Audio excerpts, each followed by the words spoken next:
تو یہ ایک سرکاری اسکولوں کا وہاں پہ ایک ماحول ہے، ٹھیک ہے، جو کہ اگر گاؤں میں چلے جائیں، دیہاتوں میں چلے جائیں، رورل ایریاز میں چلے جائیں، وہاں تو بہت ہی برا حال ہے. وہاں تو اسکول ہیں لیکن وہ اسکول بچوں کے لیے نہیں ہوتے، وہ چودھریوں کی بھینس اور گایوں کے لیے ہوتے ہیں جو انہوں نے وہاں پہ باندھے ہوتے ہیں. بہرحال ایک وہ سسٹم ہے، ایک وہ بریڈ تیار کر رہے ہیں اس قسم کے اسکول.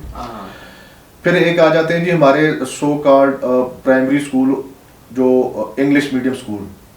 وہ دکاندار حضرات جن کو اور کوئی کاروبار نہیں آتا وہ اسکول کھول کے بیٹھ جائے گا جی انگلش میڈیم اسکول ہے، بچوں کو لے کے آئیں، 5,000 10,000 فیس ہے. اب وہ بچوں کو ایک انگریزی ایک مغلوبہ سا ایک کھچڑی بنا کے، نہ ان کے پاس ٹرین ٹیچرز ہوتے ہیں، نہ وہ صحیح انگلش ان کو پڑھا سکتے ہیں، نہ صحیح اردو پڑھا سکتے ہیں، لیکن انہوں نے ایک بریڈ ایک خاص کلاس کو کیٹر کر رہے ہیں اور بزنس کما رہے ہیں. پھر ایک آ جاتے ہیں ایلیٹ اسکول جس میں ایچیسن کالج ہے، جس میں لاہور گرامر ہے، اور جس میں پتہ نہیں ایل جی ایس وغیرہ. اب وہ ہاں یعنی وہ ایک بالکل 2 یا 3% جو پاپولیشن ہے اس کو کیٹر کرتے ہیں. یعنی جس کے پاس 30-35 ہزار منتھلی ایک بچے پہ خرچ کرنے کے لیے پیسے ہیں وہ تو ان اسکولوں میں چلا جائے گا. اسکولوں میں اے سی بھی لگا ہوگا، ان کی وہ گاڑیاں بھی ہوں گی، ڈرائیور بھی ہوں گے. اب وہ ایک ڈفرینٹ بریڈ تیار ہو رہی ہے. اب یہ 4 قسم کے سسٹمز سے جب بچے نکل کے آتے ہیں پریکٹیکل لائف میں، جب جوان ہوتے ہیں، جب وہ سوسائٹی میں آتے ہیں تو کیا ہوتا ہے، اس کا رزلٹ کیا نکلے گا، وہ ایک کنفلکٹ ہوگا. مدرسے سے جو بچہ پڑھا ہے وہ جو ایلیٹ اسکول سے پڑھا بچہ ہے اس کو کہے گا کہ یہ تو گمراہ ہے، یہ تو دین سے بڑا دور ہے، کیونکہ وہ بیچارہ مدرسے سے پڑھ کے آیا، اس کو یہی بتایا گیا ہے، سکھایا گیا ہے. اچھا ایلیٹ کلاس والا جو ہے وہ جو مدرسے سے پڑھ کے اس کو کہے گا جی یہ جاہل ہے، یہ ان پڑھ ہے، اس نے پڑھائی کچھ نہیں ہے، یہ کیا تعلیم حاصل کی ہے. اچھا جو انگلش میڈیم سے سو کارڈ وہ مڈل کلاس پڑھ کے آتے ہیں وہ آدھے تیتر آدھے بٹیر، نہ وہ بیچارے لوکل ہیں نہ وہ انگریز ہے، ٹھیک ہے. اب یہ سوسائٹی ان کا آپس میں کمپٹیشن بڑھ جاتا ہے، ٹھیک ہے، وہ ایکسیپٹ نہیں کرتے ایک دوسرے کو. تو یہ خرابی ہمارے ایجوکیشن سسٹم کی ہے. اچھا اب یہاں پہ دیکھیں، یہاں پہ جو ایجوکیشن ہے ان کی اپنی لینگویج میں دے رہے ہیں. یعنی سب سے بڑا مسئلہ ہمیں جو فیل ہوتا ہے فارنر جب آ کے یہاں پہ سیٹل ہوتے ہیں تو یہاں پہ کسی کو انگریزی بولنی نہیں آتی. کسی کو نہیں آتی. اچھا ان کو کوئی شرم نہیں ہے کہ یہ ان کو نہیں آتی، وہ کہتے ہیں بھائی نہیں ہم ہماری اپنی زبان ہے، اگر آپ نے ہمارے پاس آ کے رہنا تو ہماری زبان سیکھیں. وہ بڑی خوبصورت بات ہے یار، یہ بالکل ایسی ہے، بالکل ٹھیک ہے.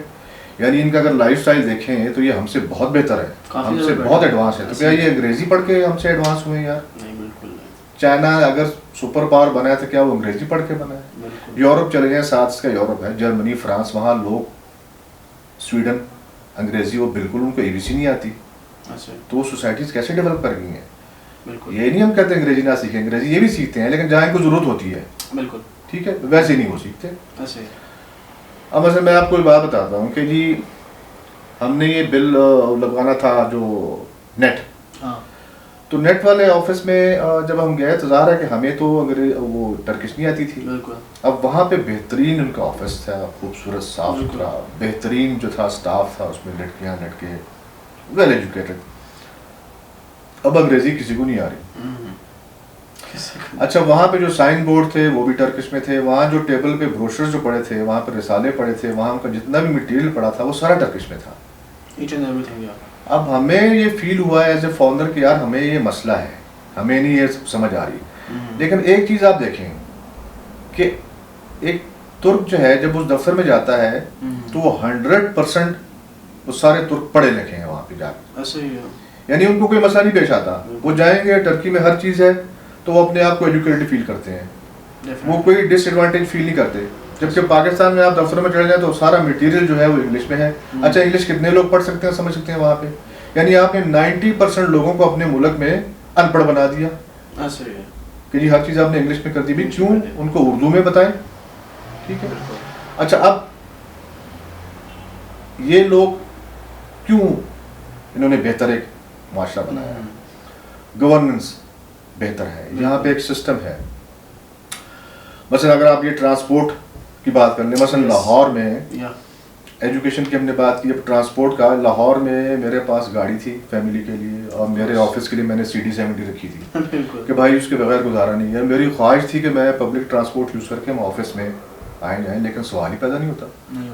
بالکل. بس نے اگر آنا ہے تو 2 منٹ بعد بھی آتی تھی, اگر نہیں آتی تھی تو 3 گھنٹے بھی نہیں آتی تھی بات. بالکل ایسا ہی ہے. اب یہاں پہ انہوں نے ان کا جو ٹرانسپورٹ سسٹم ہے, آپ نے اس پہ ویلاگ بھی بنائے ہیں, آپ نے کافی کچھ بھی بتایا بھی ہے سارا. اب دیکھیں میں اگر یہاں سے آفس جاتا, مجھے پتا ہے مجھے 40 منٹ لگتے ہیں, میں بالکل 40 منٹ پہلے نکلوں گا. بس کتنے بجے اسٹاپ پہ آئے گی وہ سارا جی پی ایس سسٹم ہے, یہ سافٹ ویئر اس فون میں اپنے پاس ایپلیکیشن ہے, ایپ موجود ہے, اور ایئر کنڈیشن بہترین بسیز ہیں, پھر میٹرو ہے, ٹرین ہے, ڈولمش ہے, ایک انہوں نے ایک سسٹم بنا دیا ہے. اچھا اس میں اب بس میں کنیکٹر نہیں ہے, آپ کے پاس کارڈ ہے, آپ نے سوائپ کرنا ہے, کوئی آپ سے یہ نہیں پوچھتا کہ بھی آپ نے کیا ہے کہ نہیں کیا. بالکل ٹھیک ہے, آنےسٹ لوگ ہیں, خود ان کو پتہ ہے یہ ہماری بسیں ہیں, ہمارے لیے کام کر رہی ہیں, ہمارے لیے چل رہی ہیں, تو اس پہ وہ پے کرتے ہیں, اور وہ بڑا افیکٹو سسٹم ہے. اب یہ گورننس کا ایشو ہے, ٹھیک ہے, جو انفارچونیٹلی ہمارے پاس اب لاہور میں جو افیکٹو ٹرانسپورٹ سسٹم کیا رہ گیا ہے, چنگچی. بالکل. اس کے علاوہ جو بسز یا ٹرکی سے کچھ لے کے گئے تھے وہ انہوں نے کباڑ خانے میں بیچ کے وہ کھا گئے. اچھا پھر اگر سپوز ہم اس کی ان کی جو ہیلتھ سسٹم کی بات کریں, وہ اگین وہ بڑا افیکٹو ہے یہاں پہ.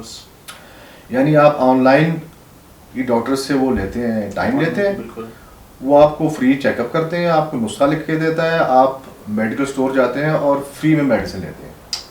اچھا اب یہ ہمارے جو ویورز ہوں گے جو پاکستان میں, ان کے لیے بڑی حیرت والی عجیب سی بات ہوگی کہ اچھا یار یہ ڈاکٹر بھی فری ہے, اسپیشلسٹ آپ کو چیک کیا اس نے کوئی پیسے نہیں ہے, اور میڈیکل اسٹور سے آپ کو میڈیسن دوائی بھی فری مل رہی ہے, بے شک وہ 10,000 کی ہو یا 10 روپے کی, وہ فری مل رہی ہے. اب یہ کتنی بڑی سہولت ہے جو گورنمنٹ نے اپنے ان کو لوگوں کو دی ہوئی ہے. اچھا یہ 2 بیسک چیزیں ہیں جس پہ ہماری جو مڈل کلاس ہے پاکستان میں, اس کا جو ایکسپینڈیچر ہے, جو انکم ہے, وہ اس پہ خرچ ہوتی ہے, بچوں کی تعلیم اور ہیلتھ پہ, کیونکہ یہ دونوں سیکٹر وہاں پرائیویٹ مافیا کے ہاتھ میں ہے. گورنمنٹ نے اس سے ہاتھ کھینچ لیا, حالانکہ یہ 2 بیسک چیزیں, ایون ٹرانسپورٹ بھی وہ گورنمنٹ کے انڈر ہی ہونی چاہیے, کیونکہ یہ بیسک فیسلٹیز ہیں جو آپ لوگوں کو دے رہے ہیں. ٹھیک ہے. اچھا اب اگر سپوز آپ کو بچوں کی ایجوکیشن فری ہے, یعنی بچے کو کھانا بھی اسکول میں دیتے ہیں ایک ٹائم تک, فری ہے, بالکل ٹھیک ہے, کتابیں فری ہے, اس کی یونیفارم فری ہے. اچھا پھر آپ کو ہیلتھ, اگر دوائیاں فری ہے, ڈاکٹر فری ہے, ہاسپٹلس فری ہے, تو پھر آپ کی ٹینشن جو ہے وہ آدھی ویسی ختم ہو جاتی ہے. ٹھیک ہے.